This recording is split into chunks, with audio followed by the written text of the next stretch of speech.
And welcome to Discussions in the Afterlife. I'm Jim. I'm Colleen, and today we're going to discuss the concept of home.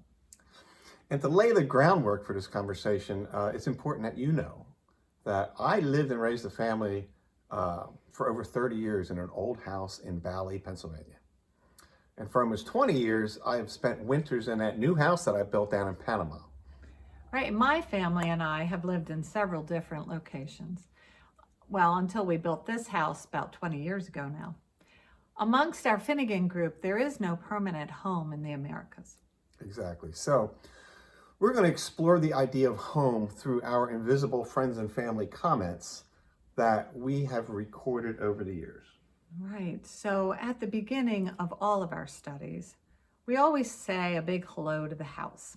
And it's pretty common to hear someone say, "Let's go home." Yes, it is. And then many years ago, we recorded several men talking together near the refrigerator. And, there was some movement heard on the recorders. And then a man asked his neighbor, "Did they go home?" As if someone made an exit. And so this place wasn't their home. Right, Mm-hmm. right. They don't live here. A woman in the kitchen tells someone, "I don't get worried when you're getting home." She's being nice to somebody. Like, just take your time. No Right. worries. And then in the foyer, a man tells someone, perhaps me, I don't know, "I go home with you." But you are home. I am home. So it's not you. It can't. It's probably not me. He's hitting on that lady walking out the door. Down in Panama, I'm asking about my father, who had died of, I don't know, a year before maybe. And a man says, "Confident he'll go home." So my father didn't belong in that. He might have been in that house, but he didn't belong there. Right. It wasn't his home, like his final place Right. to be. Right. Towards the end of a study, a man tells his neighbor, "Let's go home now," which is common. We hear that a lot. Right. They're all standing up to leave, and Right. But they're going home. He has a home, but it's not that house in Panama.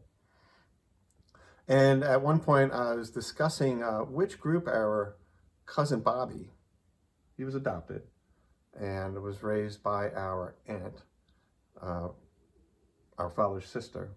And I was asking about which group he belongs to, and a woman asks, "Didn't he go home?"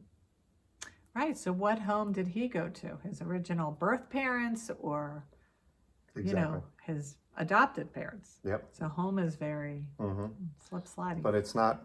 But this woman in Panama knows about him. Right. Yeah. She thought he went home. Yes. Right. Yeah. So while we were asking about our father, after he had passed, a man at the front door explains he's in the neutral zone. While a man in the kitchen says, "No, he ain't home." So now maybe, does he consider this home, this place home, your house? Oh, but is this the neutral zone? He's in a neutral zone. No, he ain't home. So this is his. you're Maybe thinking, this is his oh. home, but right now he's not at home. He's in the neutral zone. And what the hell is the neutral zone? Is that the park? Right. It's like for everybody. A public space. Right. In the afterlife. We'll have to wait and see, I guess. Near the powder room, a man directs someone by saying, "You coming home?" And upstairs, there's a conversation between these two men. The deep-voiced man asks, "Are we supposed to be in the house with you?" And a high-pitched man says, "Too dangerous." After a pause, then he asks, "Can I ask why you are home?" So this house is home for all of those people. Right. For both those men. Right. And that man was surprised that he was home and not at the neutral zone or at work. Right. Yeah. Soon after returning to Panama one fall, I joked during a study that Bali is such a busy place compared to Volcancito. And it's not. Right. Jim lived in Bali for so many years. And I was just making a joke about it. And in the spare room, a woman asked her neighbor, "Is Bali home?" So she's really confused. But And again, in February of 2017, February, mind you, I asked during a study if everyone was happy in Panama. And a woman in the spare room replies, real happy here. And a man, no more hanging here. Get home. So he wanted me back in Bali. But that woman is smart enough to understand it's February in Pennsylvania. It's cold here. Nobody And wants to be here. So Panama is like perfect 75-degree everyday weather. So she's very happy. Good for her. And during one of the studies in Panama, a woman says in English, just leave our home. So she lives in Panama. She must live in that house, and she was upset that somebody is in that, maybe me. Is she? No, I built that house now. Come on, lady. Cut me some slack. We don't know why these people say some of these things. The following month, when I was getting ready to come back here to Pennsylvania, I suggested that they are excited to leave. And a woman in the spare room replies, we have to go home. So they have responsibilities they have to get back to. We have to go. Yeah, her home is Bali, apparently, because that's where I was heading. And during a study right before returning, I suggested that we all have safe travels. A woman in the living room says, time to go home. And there you have it, another one who is referring to Bali as home and not Panama. Right, they're marking time as well as... But there is a guy that likes Panama, though. Soon after another arrival, the following year when I arrive in the fall, a man in the bedroom says to someone, hola, man, glad to be home. So he has to throw a little Spanish in there.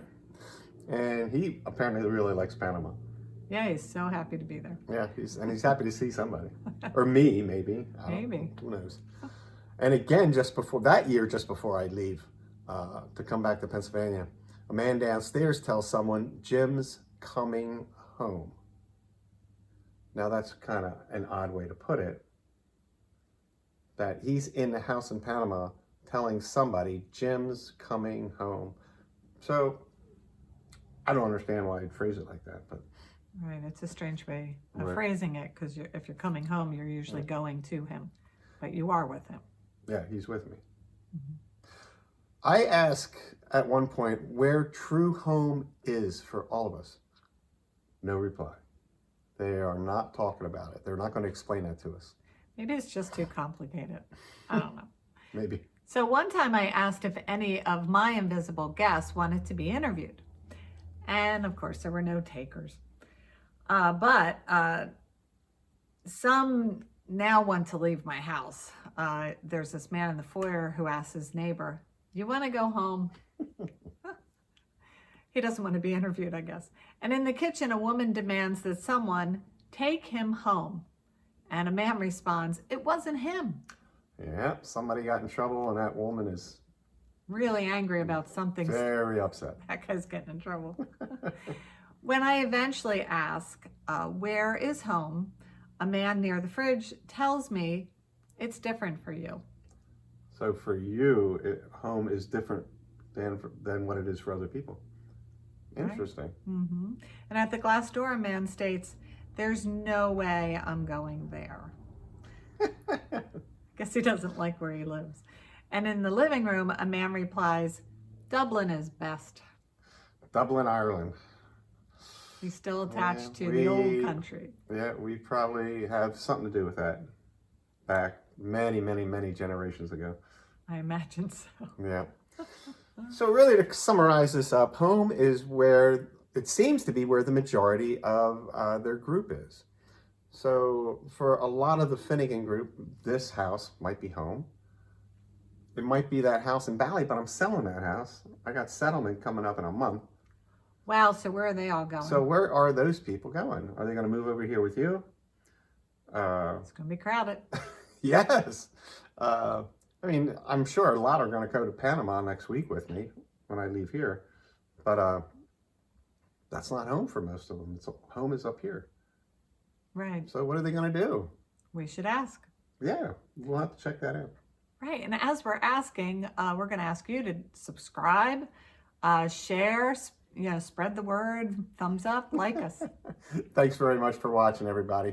Yeah, subscribe for us. It just makes our day. Thanks. Bye. Thank you.